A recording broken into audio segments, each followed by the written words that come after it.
Oh, just because it's lazy camera rubbish. We can swear if we want. No, not at all. Right, that's now live.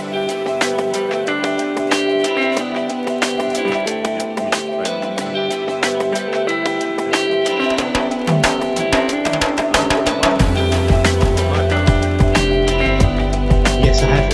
Bring up the YouTube video on, right, and turn the video off. And allow you to comment.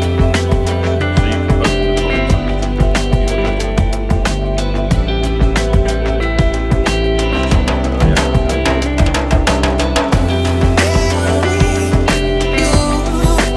Actually, I can put it on the other screen.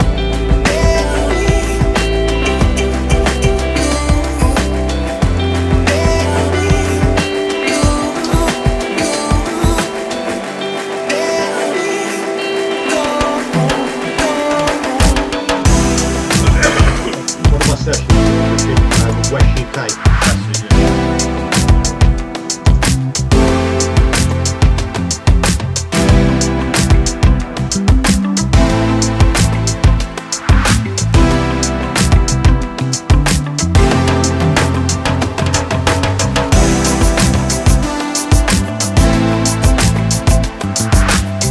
Right, subscribe. Where's the live bit?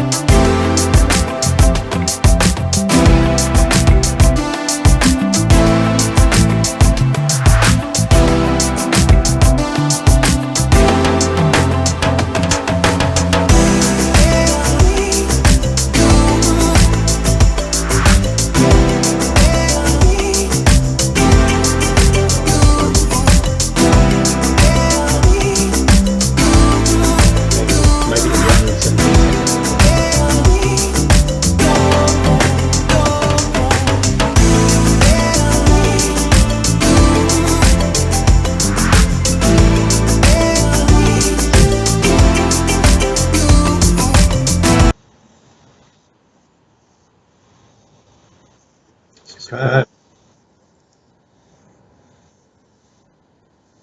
Hi everyone.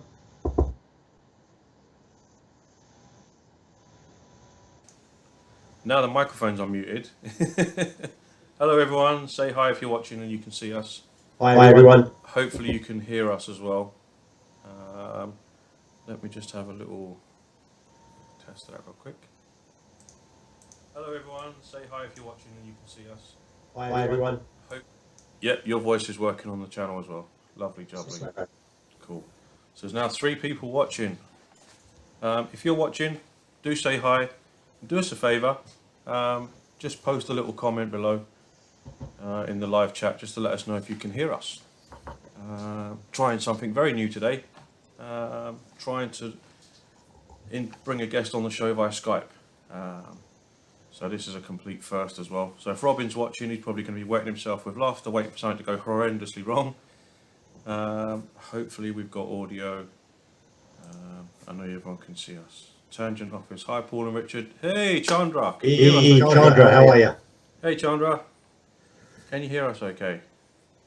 He says hi. He's going to make us wait now, isn't he? He is, yeah. He's like, I'll tell you if I can hear you right at the end. Hopefully you can hear us, Chandra. And hopefully we'll get a few other people coming along and joining in as well.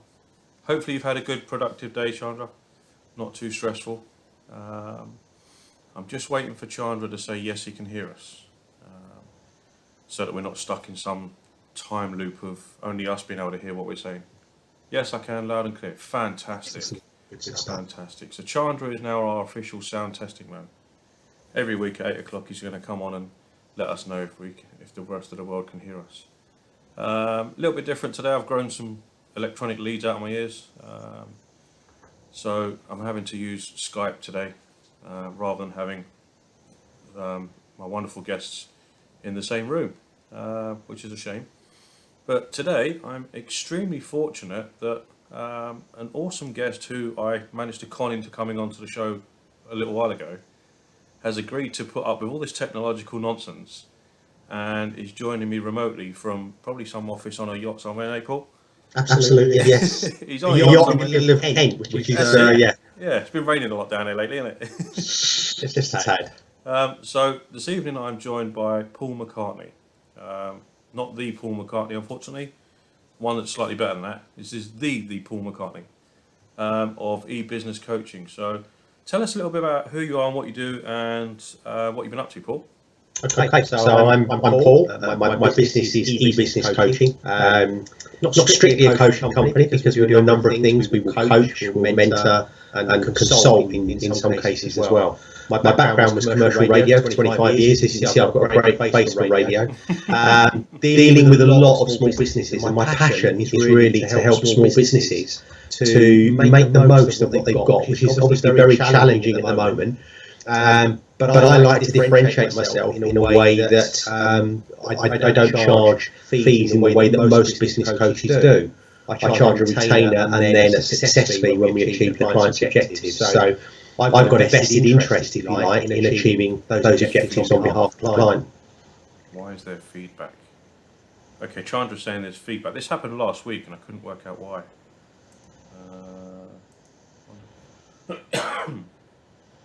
Wonder if that's any better. The audio's off there. Yeah, I couldn't work out for the life of me why this happened last week. It's very odd. The audio's muted on the live YouTube studio. I've just turned the microphone down, and I wonder if I change system sound. Just on. Oh, it's just on Paul. Okay. Right. Right. So it's only when Paul's talking. Ah. Okay. Problemo. Okay. What do we do in that situation, Paul? With a radio expert? Not sure. Normally I would be broadcasting from a studio, but obviously just doing this from home. Let me see if I can find some headphones here with a mic on. Have you got any? You've got speakers on at your end. I've got speakers on, yes. That could be why the sound is coming back through your speakers and then relaying again a few seconds. In that case, I'll pop some headphones in. Awesome. Well, he's going to go and find a really wonderful headset to put on, decorate his head. Never rains will it pours, eh? One problem after another. But it wouldn't be fun if we didn't have lots and lots of problems to constantly deal with. Thanks for that, Chandra. That's much appreciated. I was starting to panic there, thinking, oh my God, what button do I need to press now? This is why I don't work in radio or TV, live TV. Paul was saying earlier, we were having a chat earlier, and we were saying never work with children, never work with animals, and never work with IT people who don't know what they're doing. So yeah, if any broadcasters out there are watching, don't hire me. I'm not the guy for the job. Cool, he's got his headset in. Okay, headset in, that should be better, I hope. Okay, cool. How's that, Chandra? Is the feedback gone? If Paul says something quickly. How's this sounding, Chandra? I thought he was actually going to say something quickly there. Chandra can hear him now without any feedback. Nope. Uh-oh. Okay. Are your speakers still on, Paul? Or have you turned them off?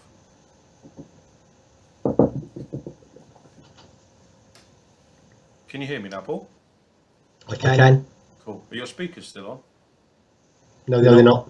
Okay, cool. I don't know then.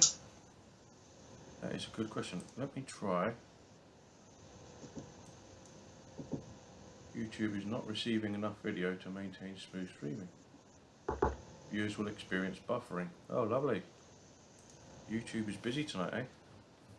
Let's set the standard quality down to that. Hopefully Paul's picture comes back. Paul's output is set to the stream only, which is what it's supposed to do. Everything tells me that it should be working. So just turn the quality down a little bit to standard from maximum. I'm getting warnings coming up on YouTube saying it's not receiving enough data to maintain quality for some reason. How odd. Okay. Hopefully Chandra can still feedback, he says. I have no idea what to do about that. So if there's any radio people or streamers out there who know what to do about that, let me know.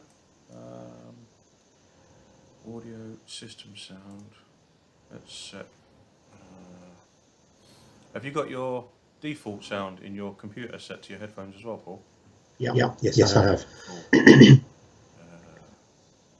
it wonderful when you introduce even more things that could possibly go wrong? And then they do, invariably. Yeah. So tonight's subject is how to fix a radio broadcast and what not to do. Okay. How bad is the feedback? Let me have a listen for a sec. Actually, let me just turn this up. I want to see, is it terrible? So can you give us a countdown from 10, Paul? Yep. 10, 9, 8, 7, 6, 5, 4, 3, 2, 1. 7, 6, 5, 4, Okay. 3, 2, 1. Okay. That's like an immediate echo. Everything you say is literally echoing the second you say it. It's not a 10-second delay caused by YouTube. Have you got your laptop microphone turned off? Yes, I have. Yeah, it's literally like you're in an echo chamber. Yes, I have. Turn that off. There we go. Yeah, that's an odd sort of, when you said 10, it's like it's coming out as 10, 10, 9, 9, 8, 8. This is almost as if there's two microphones picking it up. Or, have you got speakers on your laptop turned on? Separate? No. How odd. Chandra, send him some new speakers and headphones straight away. Send him some stuff. That is odd. We'll carry on, we can still hear you. Okay, cool. Maybe if Paul was to talk a little bit quieter, just so it's not so, maybe that might help. I don't know. But anyway, thanks for joining us this evening, folks. Tonight we are absolutely gifted to have Paul McCartney with us, and we are talking about pricing for profit. Pricing is normally a bit of a dirty word, I'm told. Profit is sometimes used a bit of a dirty word. Would that be an accurate summary, Paul? Some clients think of it in that way, but if you're not making a profit as a business, then you're not really running a business. You're just partaking in a hobby. Yeah, you're running a charity or an NGO, as it were. Well, charities actually generate a profit, but the profit they generate is for good rather than cash. Gotcha. But yeah, like you say, essentially without any profit, you are just a self-funded hobby. So one of the things we want to cover is talking about profit, because you should be quite happy and comfortable to talk about it. And hopefully with Paul's guidance, we're all going to learn a little bit about something about pricing your services or products so that you make a profit and you stay in business, and that in times like these you can carry on as you should do. So Paul, what's the sort of first thing you would want people to know in terms of pricing their services for profit, without it sort of sounding or coming across as a dirty word, as it were? What's the sort of first thing you would...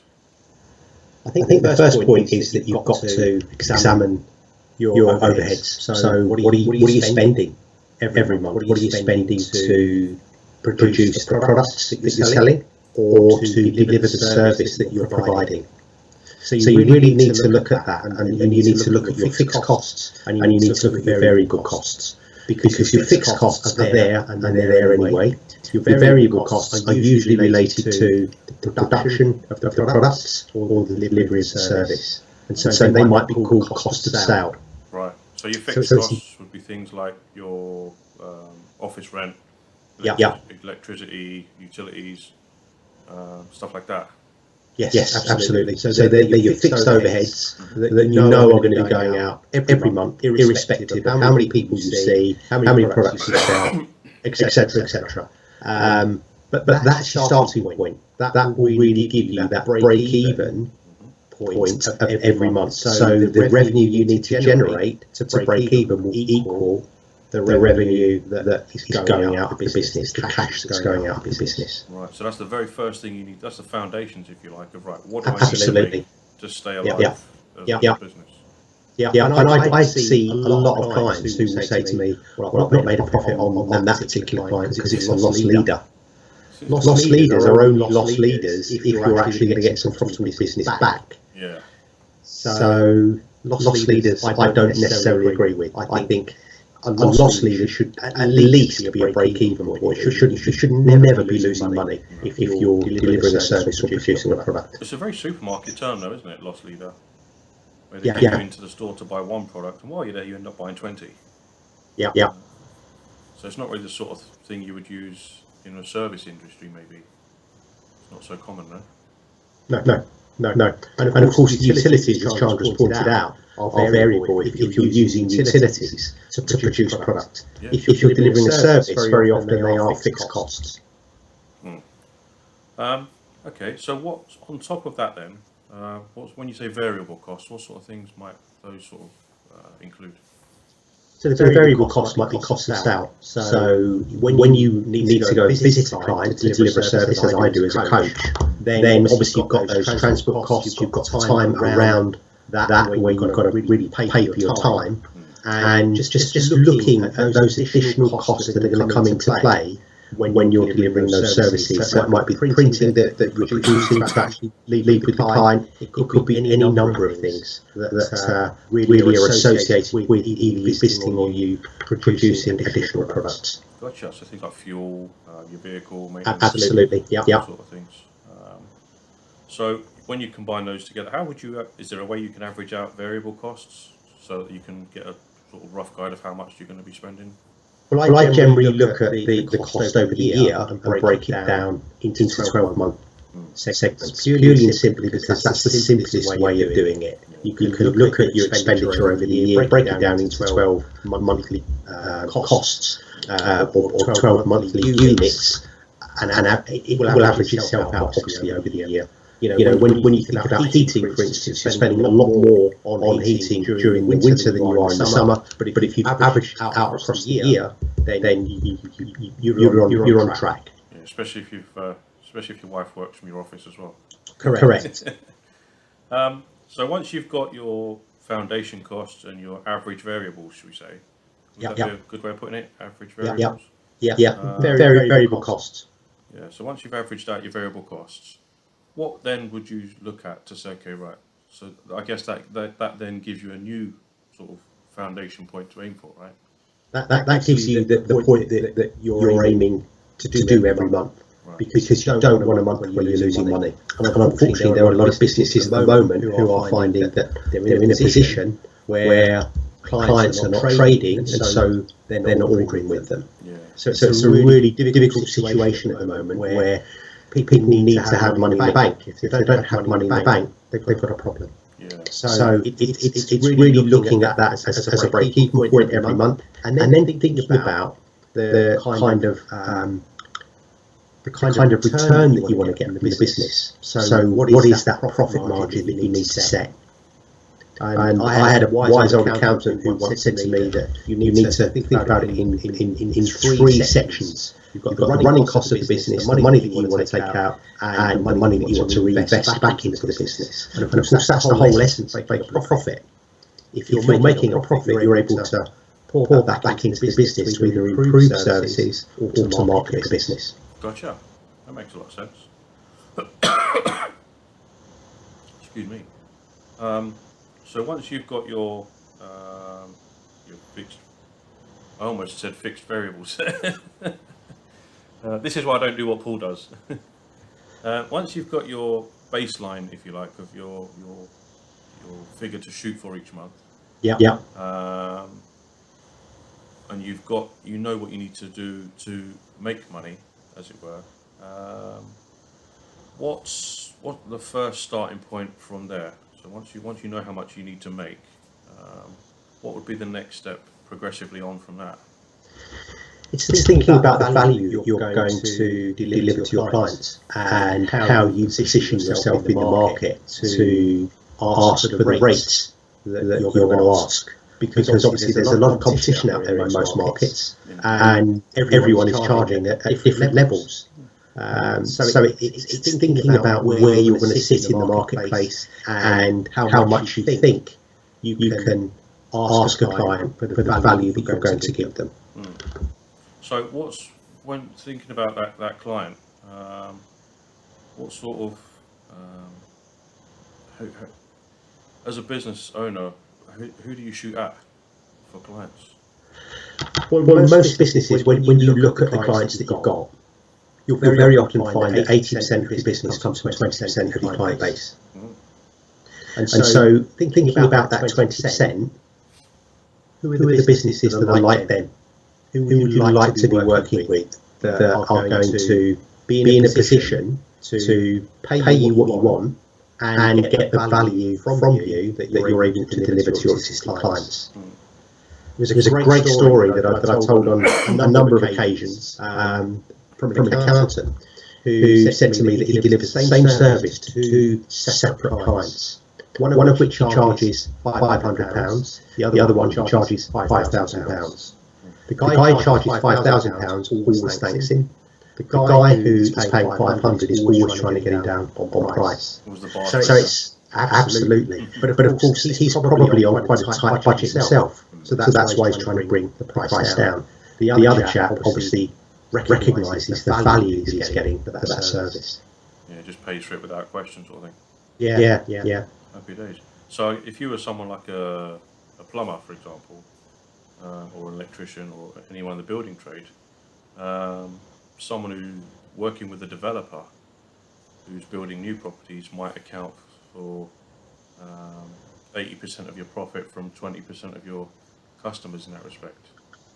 Well, they might be giving you 80% of your turnover, but the question is how profitable are they? Because very often when you're trading with developers or supermarkets or any of the big national companies, they'll really try and beat you down on price. So you've got to think about the types of client that are not going to beat you down too much, but still going to give you the level of work that you want. Yeah. Okay, so you really got to sort of control how your clients come at you, as it were, in terms of what they want. Absolutely, and don't be afraid to turn clients away if they're not prepared to give you what you think you're worth, because that's a slippery slope. Yeah, I think that's Piyush who's just come on. So Paul is echoing. Piyush, you're a DJ. How do we fix this? You should know about stuff like this. For once, it's not my fault. It's his fault. No, his fault. Yeah. So, in terms of then knowing who your ideal client is and sort of really going after that 80% of turnover from 20% of your clients. Did I get that the right way around? Yes, you did. Awesome. Once you've established those clients that you want to work with, what would you then shoot for after that in terms of trying to get your pricing right? It very often will depend on the client. Certain clients have certain levels of budget that they're prepared to spend. It's up to you then to actually get the value across to those prospective clients who you're shooting for, as to what you do for people that are doing the same thing as they do. So if you've got testimonials and you've got a lot of social proof from existing clients, that's the way to really get them on side and get them to understand how much value you're going to provide.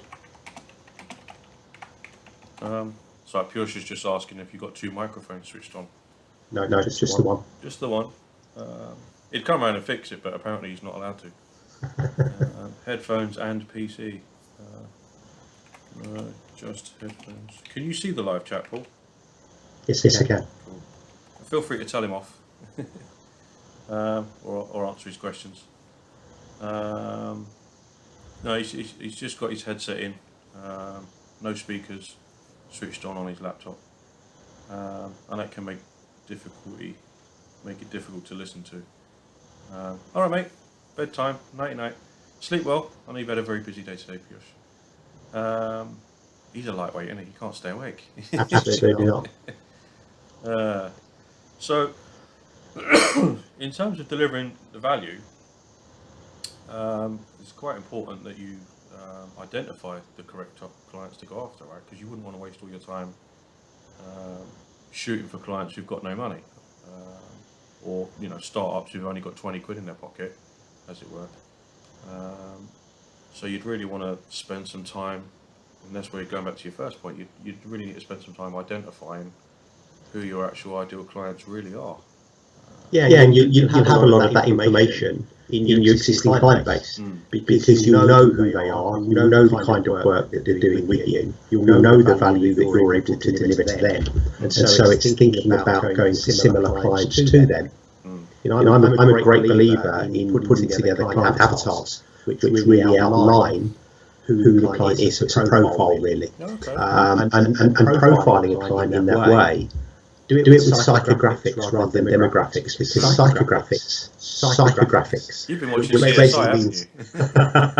So it's what motivates them to buy. What are their pain points? How can you help them? Every client that you work with need your help. And what you need to make them understand is how you can help them, how you can really provide a solution to a particular problem they've got. Yeah. No, that makes perfect sense. Because once then that you've identified those clients and you've demonstrated your value, what then would be? So if you haven't realised already, we're taking a walk through the whole cycle of zero to actually pricing for profit. So those who've just joined us, and there's 5 people watching now. We're almost famous, Paul. So do I count as 2 with the echo? Well, that's it. Yeah, 5.5. Thank you. So we're taking a walk from zero to actually pricing yourself to a point where you're making a profit. Yeah. And we're just covering over the steps of what to do from start to finish, hopefully. Yeah. Not in too much detail, because we'd be here for weeks. But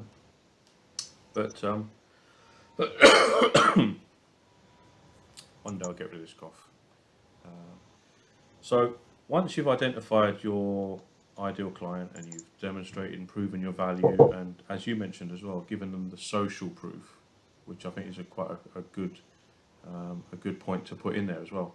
Once they've got social proof that what you do is actually works for people, and that they know that you know what you're doing, and that you can actually help them, what would you say as a business owner then is the next progressive step from there? To talk to them about their requirements and your pricing. You have to expect to negotiate at some point. If you listen to people though, and you do a really thorough needs analysis with them, generally they'll see the value of using you anyway, because of the things that you can help them with. Right. Can you still hear me all right? I can. Cool. I wonder if I'm just looking at various sliders that I can turn down and mess around with to try and reduce the echo. That's not going to work. But you can't hear me now. Okay, now you can hear me. I can't mute my microphone. I'm just wondering if turning my microphone down a little bit might help. Yeah, so once you've done all that, you mentioned earlier, because obviously me and Paul have had a chat about this earlier on today, and earlier on you mentioned something about knowing your competitors as well and how they perform. Absolutely, and it's not just about looking at your competition and seeing how much they charge. It's looking at where their strengths and weaknesses are. Right. Because it might well be that they're particularly weak in an area where you're strong. In which case, that's something for you to leverage. We often talk about unique selling points, which aren't always unique. They aren't always something that just you can do. It might be something that you're much better at, but it's something that you're much better at that the client really values. And so they will then put a premium in their own mind on using you as a service. Okay. So taking your example earlier on of plumbers, if you think about using a plumber who's always late or very often doesn't turn up, you're not going to use that plumber. You're going to use somebody who's potentially a little bit more expensive but reliable. You'd hope so. Or like I was saying earlier, with our web hosting, on the surface of it, it looks like one of the most expensive hosting plans you can ever buy. But when you look beneath the surface and actually see that in the end you're just going to end up paying for what you're actually using and not subsidising others that are abusing, as it were, you can actually end up paying a lot less than you were previously under hosting plans that had tons of resources to offer, but lots and lots of rules in place to prevent you from using them. So it's about showing the value, isn't it, Paul? It is very much. Like with us, for example, there's no hosting companies out there that provide your IT department included, where you can ring them up on a Sunday night and say, my printer's packed in, what do I do? You'd need a separate contract with an IT company to take care of that. So once you've found your competitors, I'd imagine something like what I was saying right back to show number 1, where people start a business. You could use a virtual assistant, for example, to do this research for you if you really had to. Yes, you could. Because they're sort of research gods, really, at what they do. And you could find out who your competitors are, how they perform. You mentioned how they perform, which I've never heard anyone say before. Okay. It's normally a case of who are your competitors and what do they do. When you say how they perform, is that something different from what they do? Yes, it is, because what they do is they supply IT support. What the client gets is the service. Right. So if they're always late or they're always keeping them waiting to get them back online, you, for example, you might have a promise in place that, I don't know whether you do, Richard, but you might have a promise in place that you'll get a client back online within a certain amount of time. I know there are IT support companies out there who will take half a day or a day to actually get people back online again. And that's not good enough, because when you think about the costs of being offline, it's a lot of money. You've got the staff costs, you've got the opportunity costs where people haven't been able to get hold of you, but more importantly, you've got the reputational damage as well. Yeah, that's pretty hard to come back from that, isn't it? Yeah. I was saying earlier, we were discussing earlier about a virtual networking event, and midway through that networking event, one of the people who were in the event posted the link to their website, and I clicked on it and it said the website was down, which was quite ironic. So it's right at that moment when you need it, sod's law, it's going to go wrong on you. Much like this show does every week. First 10 minutes, it's a puppet show. This is the first show you've done remotely, though, so right? we are self-isolating. So we're just doing what the government are telling us. Well, you're double isolated because you've got an echo. True. So once you've worked out who your competitors are and how they perform, which I think, in my mind, is more important than what they offer. It's like a bad restaurant where you go in and there's 500 things on the menu and they all taste like crap. Whereas opposed to Gordon Ramsay, where there's 3 items on the menu and they're amazing. Big fan of Gordon Ramsay. I love the way he does business. Not so much the swearing, but we try not to have any of that today. But once you've identified how your competitors are performing, is there any ways you can even identify how your competitors are performing unless you're one of their customers? You can talk to their customers. You can talk to their customers, you can talk to your prospects who might well be looking at those competitors as well. Look at their Google reviews. There is so much information now online. You can look at reviews and you can find out an awful lot about a company. So you know what kind of market you're going into. Mystery shop. Yeah, you could do. He's still awake, the little liar. He is indeed. And mystery shopping is a really good way of getting information on a competitor. But ask their clients. Most people have got testimonials on their websites these days. Give their clients a ring. Find out how good they are. Plus, it's a bit cheeky, but if someone's had a bad experience, they'll only be too happy to share and moan about it, won't they? Absolutely right. Misery loves company, they say. So like that. Told. So once you've identified how your competitors are performing, then what would go on from there? Because you mentioned about really knowing your unique selling point and what sets you apart. Once you've done the research on your competition, you'll know how everyone is performing. That then gives you enough ammunition to think about the strategy that you're going to adopt when you go into the marketplace, whether you're going to be a cost leader. And a cost leader is when you offer the lowest price of anyone in the market. I don't like that approach. Service. Correct. And you can always get undercut. So that's always something to think about. You can look on Facebook for that all day long. There's loads of people. You can indeed. Do everything for pennies. Yeah. You can also look at a cost focus approach as well, where you're looking at focusing on a particular niche in the market, but really knowing that niche inside out and being able to demonstrate to them the value that you can provide. So, for instance, if you are an IT support company and you're charging £60 per user per month, we've got a 10-person business, £600 a month, but actually 1 hour of downtime might cost that business £10,000. Can do. And so when you think about it in that way, the investment makes an awful lot of sense. Indeed.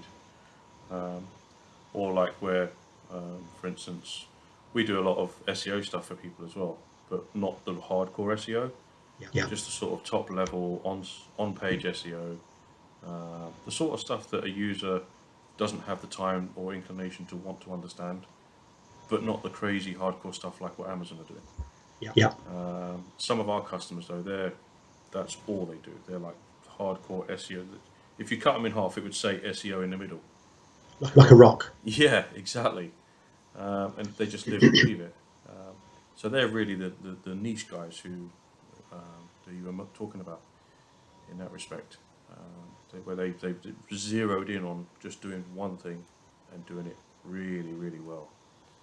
And if you can do that, very often you might have a team of people who are so skilled and so experienced that it would be very difficult for a competitor to actually recreate that kind of a team.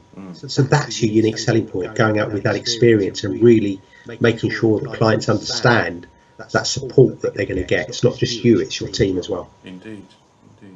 So Simon, if you ever watch this, I'm talking about you SEO nut. You cut the guy in half. He's just going to say SEO in his veins. This vein was sponsored by Google or something, you know. But apologies if there's not so many jokes today. The coughing's getting on my nerves a bit, and also it's difficult to have jokes around a subject that I'm not too familiar with. So this is why I feel even more privileged to have someone like Paul on sharing his time with us. So once you've done all that, you've worked out your USP, what makes you unique, and why you literally are the only person who can give that customer, the value they're really in need of. How would you then go about figuring out what on earth to charge them? Because I imagine that's a really tough question for a lot of business owners to go, okay, now I've got all these customers making inquiries. What do I bill them? Yeah. So if you have got a really strong, unique selling point, you will also, having done your research, know what the rest of the market are charging. And then it's up to you whether you go in at the highest rate or in the top 10%. But 9 times out of 10, when you do that, you will actually look at your outgoings, which I mentioned earlier on. You look at your potential income, and you'll see how profitable you can be. Profitability is very subjective. It's completely up to you. I've got clients who will make a 5% profit margin and be very happy with that. But I've got other clients that will make 50% and will be pretty happy with that. Yeah, 5% is very low, isn't it? It is, but when you've got high volumes, then it really makes a big difference. Yeah, I suppose if you're shifting retail goods in massive volumes, that's Yes. not so bad. No, absolutely not. But on a service-based industry, you'd be sort of thinking of slugging my guts here for 5%. And I think one of the big problems with providing a service is that we fall into the trap of looking at what our hourly rate should be. That's not the way to look at it. Look at the value that you're able to deliver to a client, and then look at that as a percentage of that value. So if, for instance, you're able to save a client £100,000, 5% of that £100,000 might be the retainer that you get on an annual basis, and then everything else. Correct. Yeah, I'm guilty of that. I'm very guilty of saying, well, this is how much it costs to build a website based on an hourly rate of X. Yeah. Whereas sometimes I should probably just turn around and say, well, actually, what is that website going to do for you, and what is it going to bring in? Yeah. I think a lot of people are, because I think most people start out with a full-time job and as you grow up through your teens and move into your first job and so on, before you start your own business, a lot of people have had jobs where you're paid on an hourly rate. And it's almost like it creates that mindset. Would that sound about right?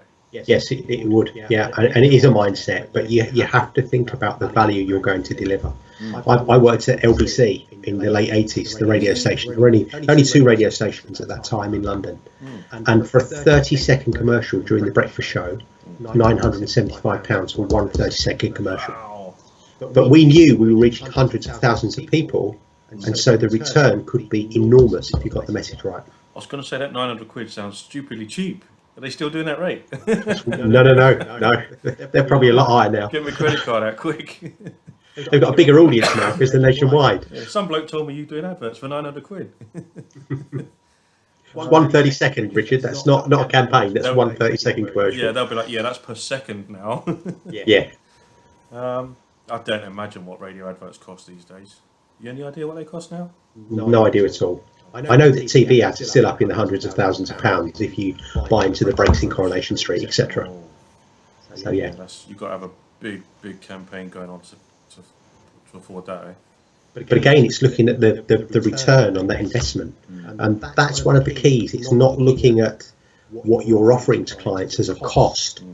It's looking at it as an investment from their perspective. See, I'm still doing it. I'm still thinking of it. Oh my God, that's expensive, as opposed to what's the actual outcome. Yeah, what's the return you could get? Yeah, what is the outcome that you're going to get out of this investment? Yeah.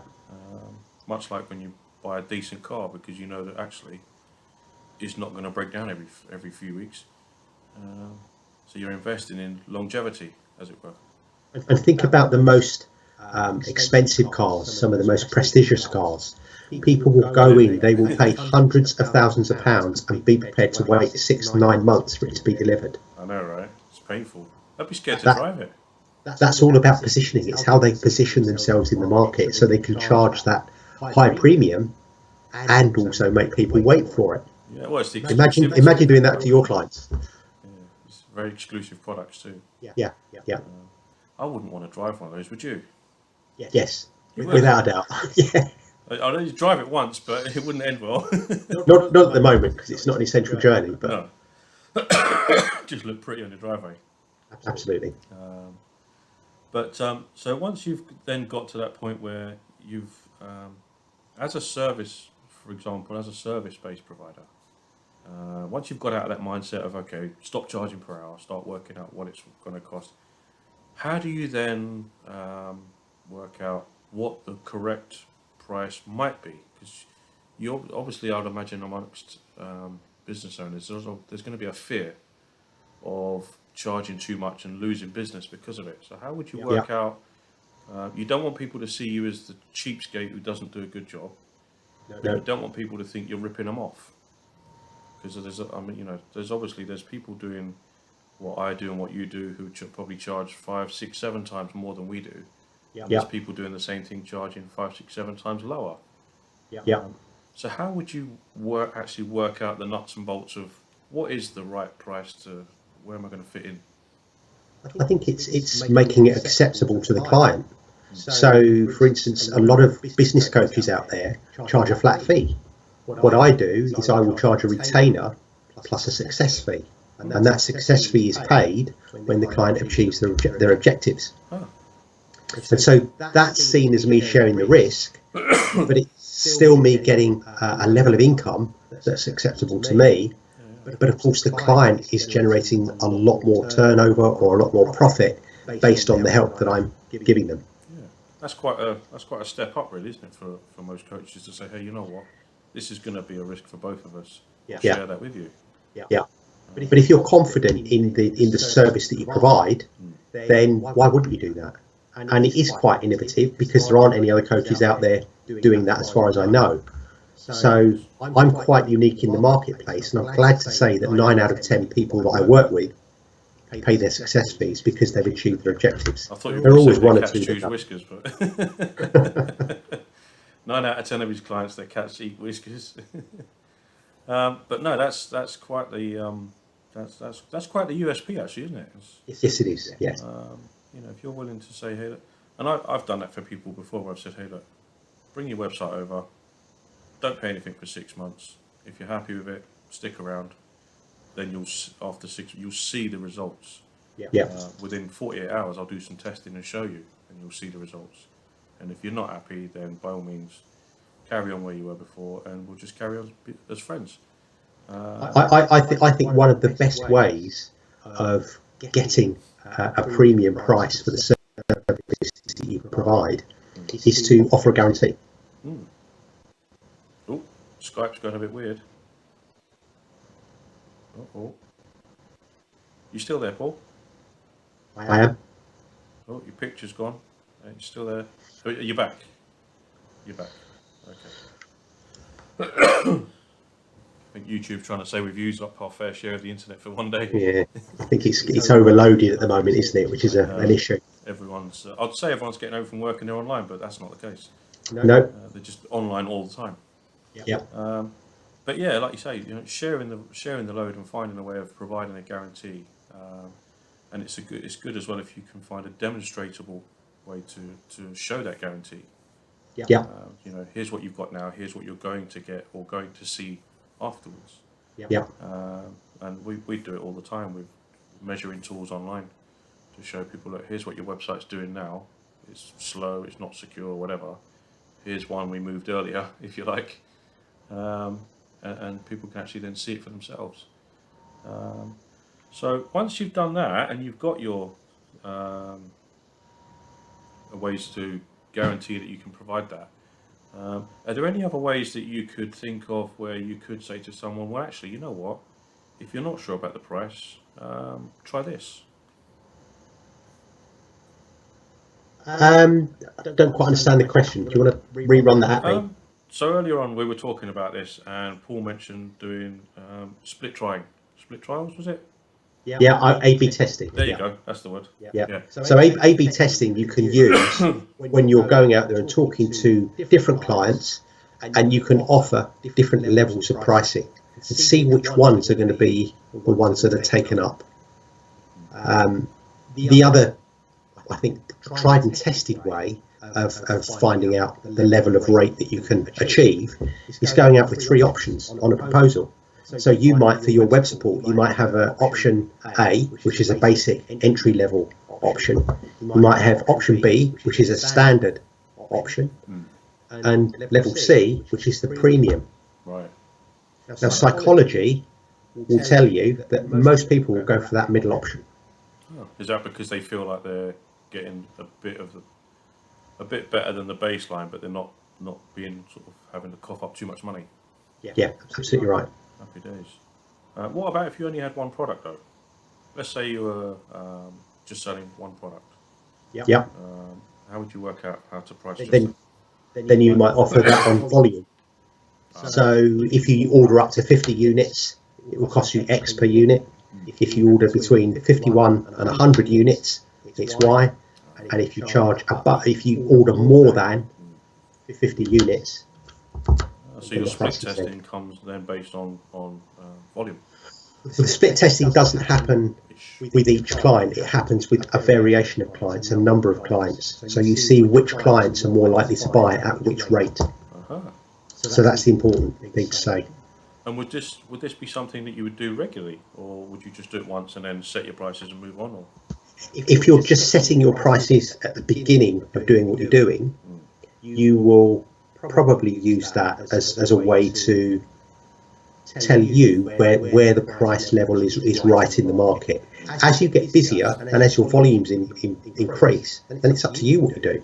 You can put your prices up or you can bring them down. One of the things we used to do in radio very often was an availability rate card, which meant that if people bought early enough, they'd get a really good rate. But if they left it last minute, they'd have to pay a premium. Like a train ticket. A bit like a train ticket. Excuse me. Managed to stay alive long enough to run the whole show.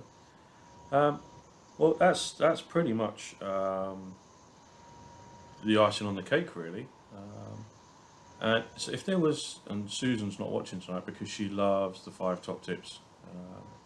So if there was 5 things that you could tell people, either 5 to-dos or 5 mustn't-dos or 5 of each, what would be your top 5 or top 10 of do's and don'ts? I think the first one, as I said earlier on, would be knowing who your ideal client is. Really think about those clients you want to work with. Don't work with the cheapskates who are going to try and beat you up on price. Spread haggling. Correct. Work with the people that are going to value the product or service that you can provide and are going to pay you at the right level. Gotcha. A good sale is only a good sale when both parties win. Cool. So you have to make sure that they're getting the value that you're promising, but you're getting the return that you need to do the things that you want to do with your business. So stop working for free. Absolutely. Never ever work for free. It's about getting those people to understand the difference between price and value.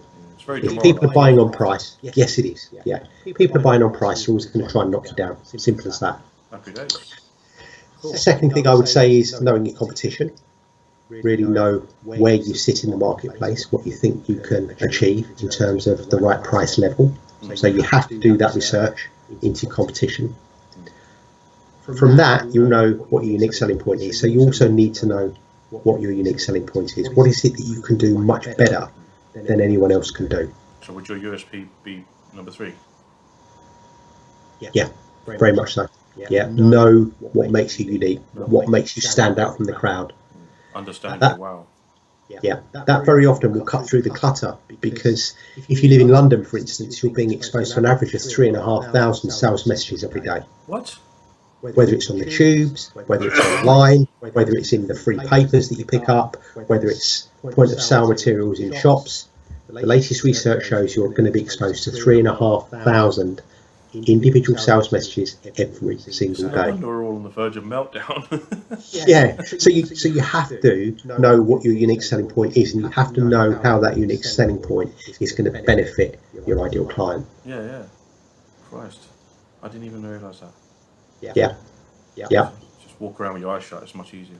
Yeah. And the final thing is planning all of this, making sure that you're able to find the time to plan for your business. There are so many people that are continually doing the tactical work within their business. They don't ever take a strategic view. And that's what you have to do. You have to stand back and really look at the business. Right. When you say the tactical work, sorry. So the tactical work is the work that you're probably going to do with clients. Right. The work that you're also going to do, the low level work. You mentioned VA earlier on. You know, I will always encourage my clients to use a VA to do the research work rather than them do it themselves. Because a VA is going to cost them £30–35 an hour, whereas their time is much more valuable. If you've got a business that's turning over £1 million a year, work out what your average hourly rate is. You just told It's going to be a lot more than £30–35 an hour. No, what I'm talking about there is the work that you do. Concentrate on the things that are going to help you to achieve your goals. Indeed. Yeah, that's probably the most important advice I can give you.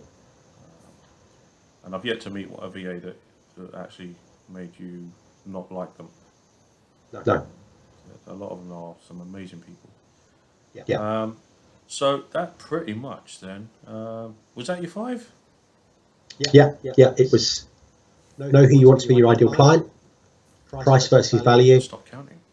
know your competition, know your unique selling point, and find the time to plan. Awesome. That is absolutely awesome. If someone doesn't get anything useful out of this, then they shouldn't be running a business, I don't think.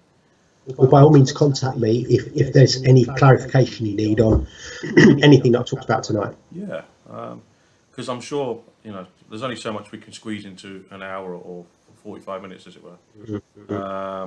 And what you get out of this is hopefully an overview, or a detailed overview, of exactly what can be done, how you should be doing it, and who you should be doing it with. Yeah. So, working out what you should be charging and how to do it, and how to to actually get out of it what you want, because that's why you start a business, because you're passionate about what you're doing. Yeah.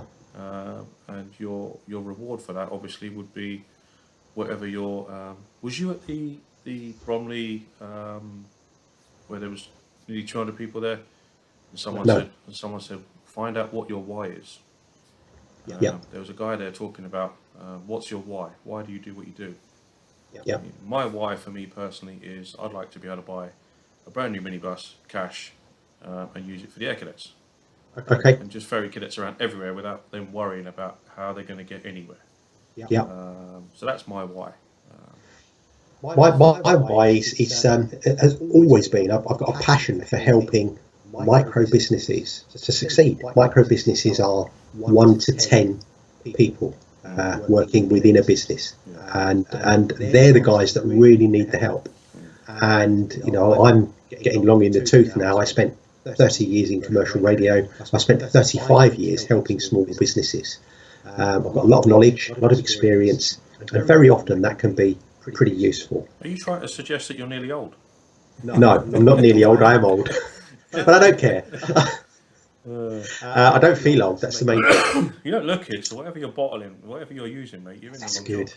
It's the running. That's what it is. It's the running, definitely. You're not allowed to be out running more than once a day. One thing one caveat I'll put on everything that I said tonight, and that is that given the times that we're in, the most important thing over the next 6 weeks, 3 months, however long this lasts, is for you to remain in business. Yeah. So as long as you're breaking even every month, it doesn't really matter. But what you must do is keep the profile high, keep telling your prospects what you can do for them, so that when this is over, you hit the ground running. Exactly. There were brands advertising through the First and Second World War, advertising even though people couldn't get hold of those particular brands. When the war was over, they became market leaders. Everyone wanted it. Everyone wanted it, and everyone thought of them as the people that could provide what it was that they wanted, because they kept marketing. Indeed.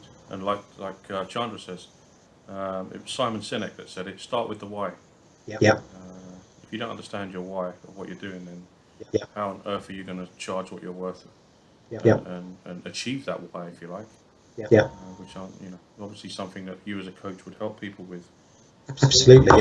It generally comes from the vision that you've got for you, not necessarily for your business. So most business owners work some absolutely ridiculous hours because they feel they have to. But if they concentrated more on prioritising the things that they need to do to give them the business that's going to give them the life they want, it could be so different. I only giggle there because I've known quite a lot of business owners who literally tell you how hard they're working in their business, and not how smart they're working on their business. And what you said there resonated. Just made me chuckle with some of the people who've told me how many hours a day they work. It's like, why? Why do you work that hard?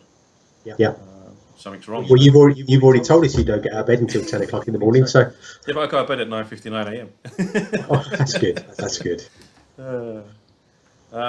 Okay. Unless there's anything else that you'd like to add, Paul.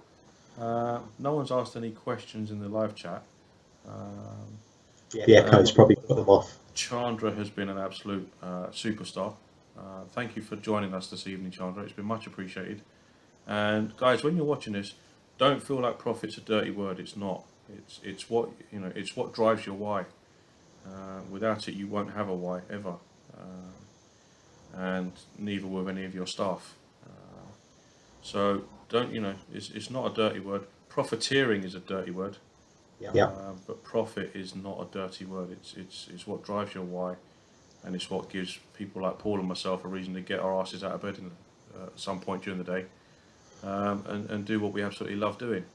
And if you think about the car you drive, the fuel that you put into the car keeps that car moving forward. The profit that you put into your business and reinvest into your business is the thing that will keep you moving forward. It will help you employ people. It will help you to grow. It will help you to really get through a rainy day, which is what a lot of people today have needed that profit they've made in the last couple of years to do. falling on their rainy day funds now to keep that why going. Yeah. And sometimes, like now, they're having to take a few steps further away from their why just to maintain things so they can carry on later. Yeah. So I wish everyone a very wonderful, very nice evening. I hope you've all gained something wonderfully useful out of this evening's show. To be fair, I almost didn't feel like putting a show on tonight would be suitable or appropriate. But in fact, as my wife reminded me, there's been so much of this going on lately that actually something else, another angle to keep people going through it, is actually is a good thing. So she's very wise, much wiser than me sometimes. And so I can't thank Paul enough for coming on and giving up his time this evening. It's incredibly humbling to know people like Paul, and to be able to call them, hopefully class them as friends. And I look forward to seeing Paul again sometime soon in the flesh. Yeah, I look forward to that. Only from the neck up though. Without the echo. Yeah, with all this is done and dusted. Thank you for joining me this evening, Chandra. It's been much appreciated. Shame on you, Piyush, for going to bed, you lightweight. And hopefully, if you've got any comments or feedback about tonight's show, pop it in the comments down below. Maybe Paul might see it as well, and we can answer any questions you might have. And other than that, folks, stay safe, have a good week, and the weather's going to be nice till the end of the month, so you can hopefully enjoy some sunshine. I can't thank you enough for joining me tonight, Paul. It's incredibly kind of you. Thank you for inviting me, and everybody, please stay safe, keep yourself healthy, and just get through this. Indeed. Thanks, guys, and we'll see you again next week, 8 o'clock. Next week, actually, what am I doing next week? Next week, Paul's going to want to watch this one. What is it? Next week, come on, spreadsheet. Next week, spreadsheet. Where's Richard Sumner when you need him? Next week, what are we doing? Let me tell you what we're doing next week. We are, Sarah Marsh Collins is joining us next week. And we are going to be talking about, because it's April, we are going to be talking about marketing and promotion for the whole of April. Something which, like Paul said, is actually going to be pretty critical now in a time like this. So we're going to kick off April with marketing and promotion, and we're going to go all through April talking about marketing and promotion and all the different types.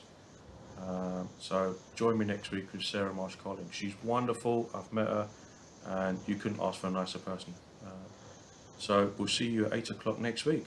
Thanks again for joining us, Paul. Much appreciated. No problem at all. Good luck, everyone. Have a good weekend, guys. Good night. Good night.